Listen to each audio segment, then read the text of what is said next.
Is that your Miss Frizzle Dino dress? Yes, this is the fabric It's the that fabric the for the dress. dinosaur dress is made out of because I couldn't find one online. So I bought the fabric and I actually had a tailor make me the dress out of this fabric. And this was the stuff that was left over because I bought way too much.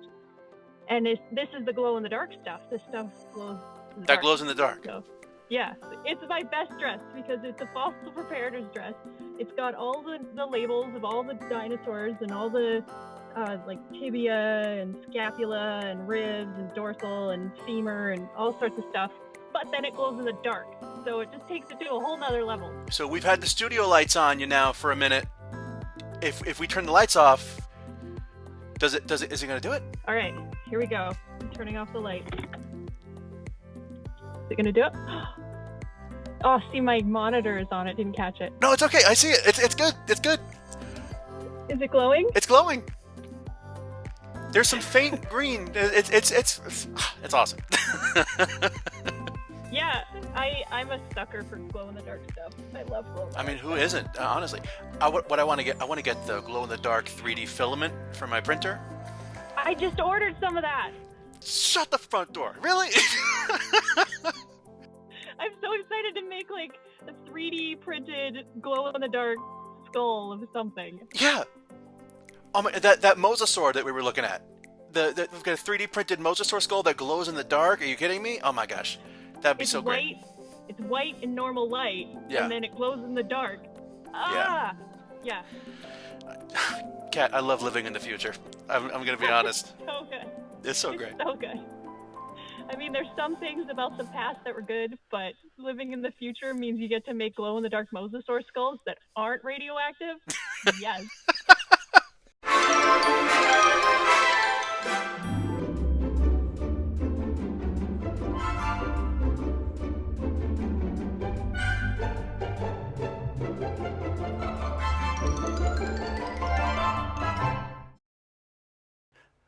Well, we should probably start the episode, huh?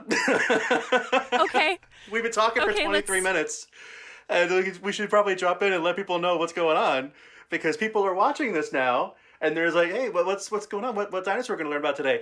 You're not going to learn about a specific dinosaur. You're going to learn about all the dinosaurs today, because this is the beginning of a new chapter of Dinosaurs Will Always Be Awesome. This show has been, in one way or another, it's been around for almost 3 years now. I can't believe it. I'm incredibly honored to be able to come in and be a part of this. I was stoked to hear the invitation, and I think that this is going to be a really great dynamic between the two of us, and we both are super, super passionate about dinosaurs, and we're super, super enthusiastic, so I think that we're going to mesh well. I see great things for our future and the horizon, and I can't wait to get started, Jimmy. This is the best. It's so great. It's so great.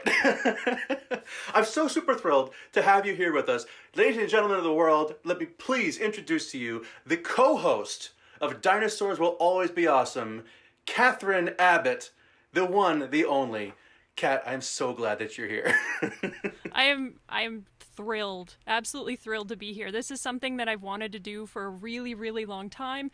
I just didn't feel like I had the tools ready to be able to do this. So the fact that you're allowing me to come in and be a part of an already established, incredible podcast, I'm thrilled. So thank you for the invitation, and I look forward to it.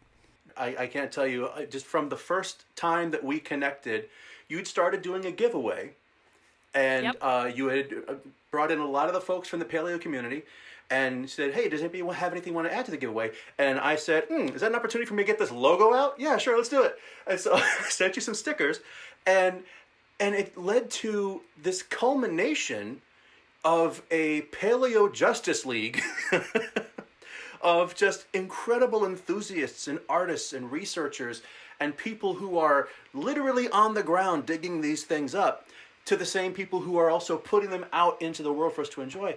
And you brought us together. You were the tie that binds this entire awesome thing.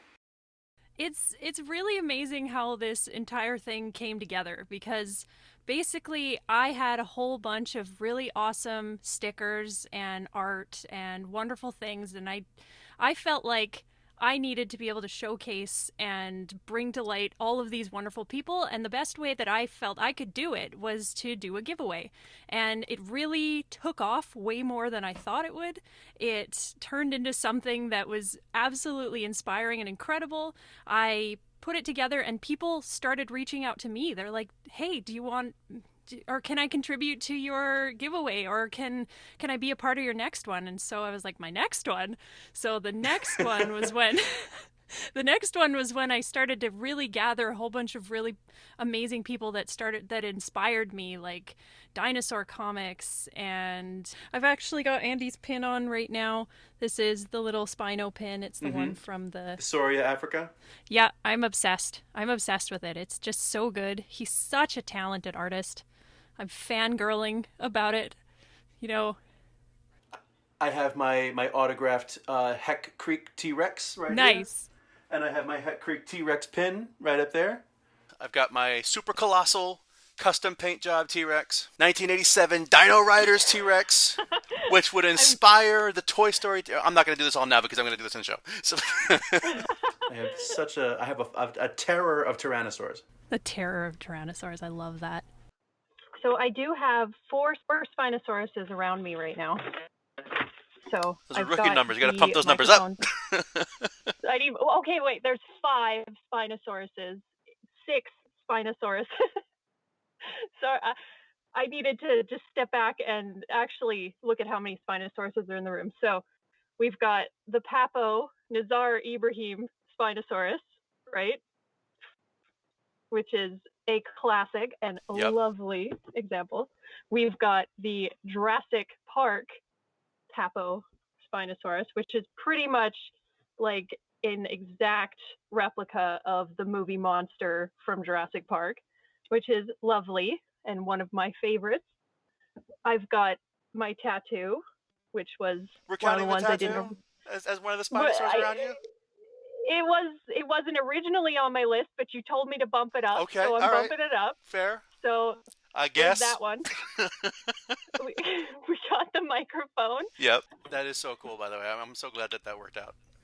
This was, I can't take credit for this. This was Crikey, it's Christian's idea. So yeah, because I originally just had this guy on the microphone. I had him on the microphone, but he was like, you need like a skull on there. So I grabbed my skull and I was like this, and he's like, yeah. So, yeah, exactly like that. Exactly like that. Yeah, exactly. So now it's like I'm talking into the Spinosaurus skull for the podcast, which is going to be great. We've got the Jonosaurus wooden Spinosaurus, and then I actually have the Spinosaurus puzzle that I got from... Oh, from Boneyard Pets. Yeah, Boneyard Pets. That's fun. But as soon as I grabbed it, he fell apart, so... Dinosaur Comics was at the top of my head because I'm wearing his pin right now, but I've got Busted Button in there as well. We've got art by Nichelle. We've got Miasaurus, or Alex. She's a really incredible person. There's so many. It's evolved into more than just who we started with. Now this Paleo Pals has really started to get the ball rolling. We're all a bunch of completely different individuals in different fields. We've got artists, we've got scientists, we've got geology majors, we've got just so many different types that I feel if we met in real life, we probably wouldn't have made the connection, but we made the connection anyway. And I am so thrilled to have manufactured this amazing group of people, and it's just so inspiring to be a part of. We are, in so many ways, the oil and vinegar of people, because we wouldn't necessarily mix, but you've created a vinaigrette of just pure paleo deliciousness. And it's all because at the core of everything is that dinosaurs are for everybody, and they bring the world together. And it's just amazing to be part of this. So, Kat, I have to ask you, you're a welcome addition to the show. I'm so glad that you're here. But you're not getting out of answering the question, all right? Because everybody has to ask this when they come on. Kathryn Abbott, what's your favorite dinosaur? I think if you know me, you already know the answer to that question, but I will tell you. My favorite dinosaur is Spinosaurus. I am currently surrounded by multiple Spinosauruses in this room right now, including my famous Spinosaurus tattoo. Nice. I love Spinosaurus for many reasons. First of all, it's weird. It's the weirdest dinosaur you've ever seen. And it has the coolest backstory of any dinosaur out there, I swear. This thing was found before World War II. It was taken to a museum in Germany. That museum was bombed. The Spinosaurus was lost to science for almost 100 years. And then this nomad paleontologist who was half Moroccan, half German goes out into the desert and he finds a Spinosaurus. Like, it's more in depth than that, but this crazy dinosaur has been such an icon for my life ever since I was little, and it's been such a fascinating, bizarre movie monster from Jurassic Park 3, and within the past couple of years we've found all sorts of really interesting new facts about Spinosaurus that we didn't know before. For example, we now know that it had a crocodile-like tail, which is something that we didn't see in the previous Jurassic Park Spinosaurus. We thought that it had a tail like a Tyrannosaurus Rex, but this would give us a hint that maybe this dinosaur was semi-aquatic. Maybe it was convergently evolved into a life that was similar to crocodilians. So I think that there's lots more to learn about this dinosaur, and there's definitely more on the horizon, if I could say. Oh, I can't wait to see more. It seems like every year Spinosaurus is getting a new glow up. I mean, with 2020, with the discovery of the long fluke tail, and now just this past year with the idea of learning more about the way that it would actually hunt for its food. It's incredible that this dinosaur has been such a major part of the public eye, but we're learning so much more actively about it. This dinosaur now has given us a real insight into how paleontology works. It's a very living science of very, very dead things. But how did you get bit the first time? How did I get bit? Yeah, how did you get your dinosaur passion? Okay. So when I was a kid, my grandfather lived near Drumheller. And for those of you who know what Drumheller is, it houses one of the best dinosaur museums in the entire world, and that is the Royal Tyrrell, or Tyrrell, depending on who you are, Museum. The Tyrrell Museum is my favorite place on Earth. I grew up in that museum, basically. My grandfather would take me and my brother, and he would just let us loose, which was amazing for me, but probably not amazing for the staff of the Tyrrell Museum, with a 6-year-old running around loose, looking at all the dinosaurs. As someone who used to work in museums, I can tell you you're a monster. Continue. I'm a monster. I'm such a monster. But I wasn't a troublemaker. Usually where they would find me is I'd be laying on the floor in the marine reptile room. They have this incredible room that's dark and blue lighting on the ceiling, and then on the ceiling there is this incredible elasmosaur. So elasmosaurs, if you don't know, but I would assume you do know if you're watching this, elasmosaurs kind of look like if you took a turtle and you threaded a snake through it. So it's the Loch Ness Monster with the flippers and the long neck. And there was this beautiful specimen on the ceiling, and that's usually where they would find me. And ever since then, I was bitten with the dinosaur love. And ever since then, I have made it my goal in life to tell every single person I know, to share as much information about dinosaurs as I can, and to never lose the passion of sharing the majesty of dinosaurs itself. I'm sorry, this is so beautiful. It is a superhero origin story that you're sharing with us right there. That's amazing. Oh my God, I love it. I love dinosaurs. And it's not usual for a girl, especially back in the 90s, to be obsessed with dinosaurs. It was kind of looked down upon. I was supposed to like Barbies and I was supposed to like dolls, and I was never interested in that kind of stuff. I was more interested in, hey, what is my brother playing with? What's that over there? Oh, that looks interesting. Or marine life. Or when I was a kid, I wanted to either be a paleontologist or marine biologist. I always wanted to do something with science, and I stuck with it. sometimes kids grow out of that phase where they really love dinosaurs and they go into something else, or maybe they get discouraged about following the sciences. That was never me. I was always the person that was like, I know that I want to do something in dinosaurs. I'm not going to let anything stand in my way, and I'm here now with this Spino-Queen this Spino-Queen title that somebody else gave to me, which I have adopted and love. You've earned it. You've earned the title of Spino-Queen. And you're probably already following Kat on social media. But if you're not, we're going to put links to her information down below so you can see all the cool stuff that she's posted. But at Kathryn Abbott on Instagram, and you can see that she has been absolutely crowned the Spino-Queen. We've got international artists who have been rendering these amazing images of Kat and her favorite dinosaur of all time. And it just makes sense. It's just really cool. So yeah, absolutely. I am so flattered. Like all of these amazing artists that have made art of me. Like I never thought that people would make art of me. This is so weird. And but I love it. I love it so much. I am humbled and honored to be able to have that out there. It's just so cool.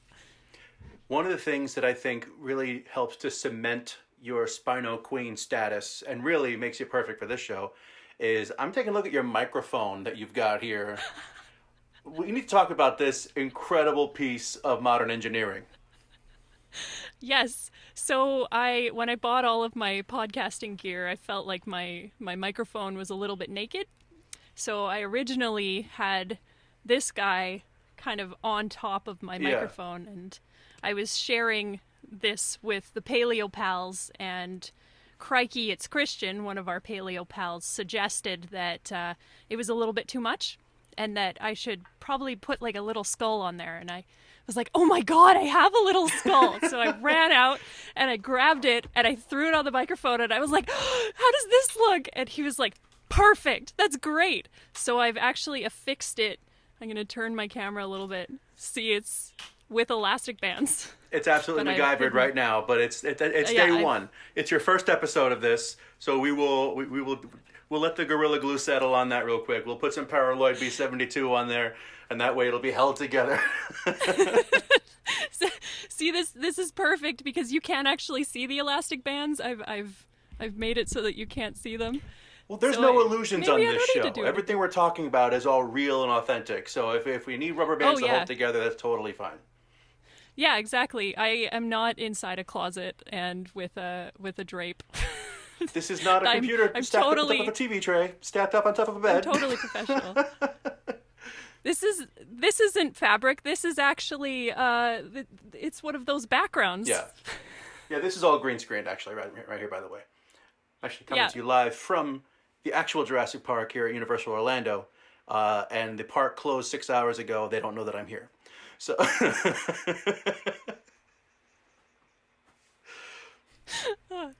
Yeah.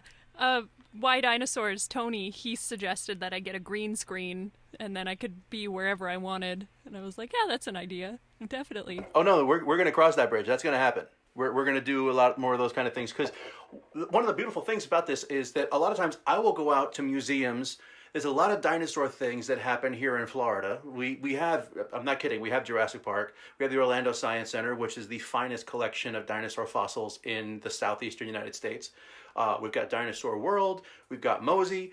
We've got the villages where all the old people are. So like there's lots of dinosaur stuff here in Florida. And so I'll go out and I'll do a lot of things to kind of capture that moment. But in areas where you are, up in Canada and in near Alberta and near Drumheller, there's so much more dinosaur information that's happening, making new stuff now, that we're going to have to definitely do some live remotes once it's safe to do so. Yes, and I'm from Alberta, so I travel back there quite often, so I'm very much looking forward to my next visit to the Tyrrell Museum. So let me ask you this. We talked about favorite dinosaur, Spinosaurus. Obviously makes sense. What's your favorite local dinosaur? Local dinosaur? Yeah. Does it have to be a dinosaur? Can I pick a marine reptile? I don't know what show you think you're on, but okay. Because there aren't many dinosaurs in BC. Oh, okay. They found a little ceratopsian in northern BC. I think its name is Fairysaurus. He's kind of weird looking. He looks like a protoceratops. Oh, cool. Small ceratopsian, and he's got the fuzzy tail. Don't you love that all the ceratopsians are now starting to show off that they have the bristles and the fuzzy tails now? Yeah, and I mean, they don't have very much of this particular specimen that they found, but it's currently on display at the BC Museum. So that's really the only dinosaur that I know about locally, but if you will allow me, I want to talk about marine reptiles because the provincial fossil of BC is actually an elasmosaur, and elasmosaurs are my favorite prehistoric creature of all time. They're incredible animals with an amazing also backstory that ties to the Bone Wars, and then one of the paleontologists putting the head on the tail, and then the other paleontologist calling him out and being like, that's not where that goes. And if you don't think there's more to come on this story, you just wait. We've got some amazing stuff planned for that. We're talking epic production for the Bone. You're going to want to see that. It's going to be great. Ooh, I'm very much looking forward to that. I know quite a bit about the Bone Wars. It's such a fascinating, interesting story. Yeah. But the elasmosaur is actually my favorite prehistoric creature ever, and I love it because it's completely absurd. And I love how plesiosaurs kind of adapted. The longer the neck they had, the more successful they were to be able to lift their head slowly up into schools of fish, because it looks a lot less ominous if you have a small head and you kind of raise your head up into a school of fish, whereas if you're a very large animal and you're coming at the fish, they're all going to scatter. Right. So if you just have the ability to just sneak in there and grab a snack, I would imagine that the longer the neck you have, the more success rate you would have to capture those fish. The longest and one of the coolest plesiosaurs ever discovered was actually at the Tyrrell Museum a couple of years ago on display. Its name is Albertonectus, and this thing is completely absurd. It's hard to explain. It's like a circle and then the longest neck you've ever seen. It's just such a bizarre creature, and I've seen it in person, and you won't believe it unless you see it, that it had a neck this long. Okay, time out. This is not going to be in, but I think one of these things that we need to do, you know, that TikTok craze for a little while where they would do the thing with the slow rolling, and people would take like, here's my cat's head, and then bring it down into Brachiosaurus now. I want to do that with a little toy turtle, and just like the long neck all the way down, and then last minute, boom, Albertonectus. Yes. Just be like, oh, you thought we were playing? No, it's the real thing. It's Albertonectus. We're gonna do that. Albertonectus. Albertonectus is so cool. I really, really like it. When I got my tattoo, I went for the standard plesiosaur, because if I had done Albertonectus, his neck would be like all the way up here, and then it would just look completely ridiculous. Yeah, and then you'd have your hand able to be the mouth, and you could go like that. That wouldn't be awful. Well, that's where the other arm comes in. There's lots of room for more tattoos, but I was thinking, if Nizar Ibrahim ever finds a full Spinosaurus, and we know for sure what the bones look like, maybe I'll put that Spinosaurus on the opposite side. So you're saving room for yet another definitive Spinosaurus explanation. I love that idea. That's great. Well, when I've actually spoken to Nizar.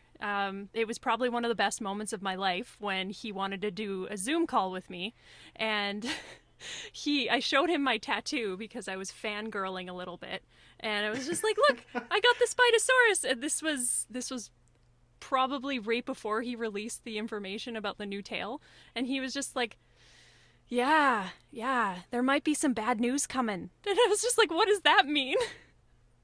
So he said, well, you might have to get a new tattoo. And I said to him, well, if you find a full complete Spinosaurus skeleton, or if you're able to fill in the gaps, then I'll do that. Otherwise, I'm going to be covered in each new Spinosaurus you find for like the rest of my life. And then getting the giant red lines to cross it, I was like, nope, not this one. Nuh-uh. Sorry. No. Something I thought about maybe is you can get glow-in-the-dark ink that doesn't show up unless you shine a light on it, and I could glow-in-the-dark fill in the rest of the tail. Oh, wow. And then shine the light on it, and then it would be the Spinosaurus tail glow-in-the-dark. That's brilliant. I love that. Also, Sharpies. I've thought about this a lot. You can just use a permanent Sharpies. marker. Yeah. Well, for I conventions, did when for a symposium, you're gonna fill in the gaps. when the news dropped about the new Spinosaurus, I did take a picture of my tattoo, and I did like one of those cheap like paint program fill in the spines. And I was like, nah, it doesn't look very good. But I probably had at least 40 people ask me if I was going to change my tattoo that day. I was like, oh, no. I think I'm just going to stick with what I got. It's a tattoo is not only, it represents a time, and yeah, so. But I love it anyways. It's perfect. It's great. So you and I are going to have a lot of adventures here coming up. We're going to talk to a lot of people. We have another interview coming up with one of our good friends for Fossil Fish February. Keely from In Stone Fossils. We'll be talking with her here shortly. And, you know, that's just scraping the surface of all the different folks that we're going to get a chance to meet up with. And so the adventure has begun. And if the last few minutes of our conversation here, which has just flown by, is any indication. How long has it been? This is perfect. Yeah. I'm absolutely stoked to be on board with this. Ever since the moment you reached out to me, I've just been so excited to be able to bring something to this and to be able to just vibe off of your enthusiasm, because I think we have that in common. And it's going to be great, Jimmy. I'm excited. So, aside from reading your bio at DWABA.org and being part of every show here going forward, where can people find out more about you directly? The best place to find out information about me is my Instagram, and I also have Twitter, and they're both Kathronodon, so it's easy to find.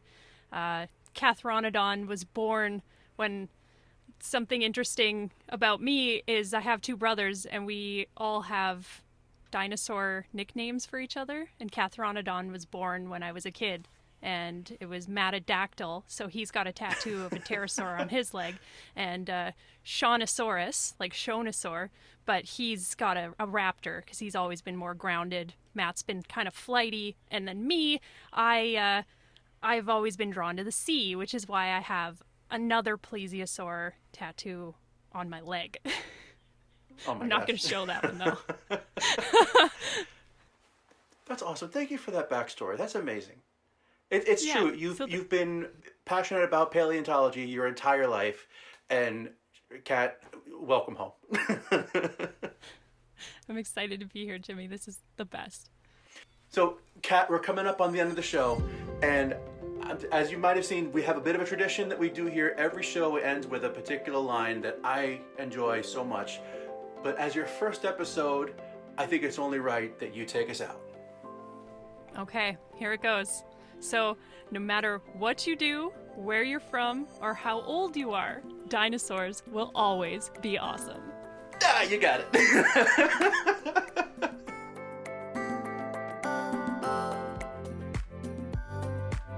Didn't Andy say that you own the only signed copy of a piece of his art ever? I think I remember him saying that in the chat. He doesn't sign them at all? I thought he said he doesn't... He doesn't sign his... He didn't have any... This was the last one that he had signed. He doesn't sign... This is... Oh, I thought he's... Well, I need to get a better frame.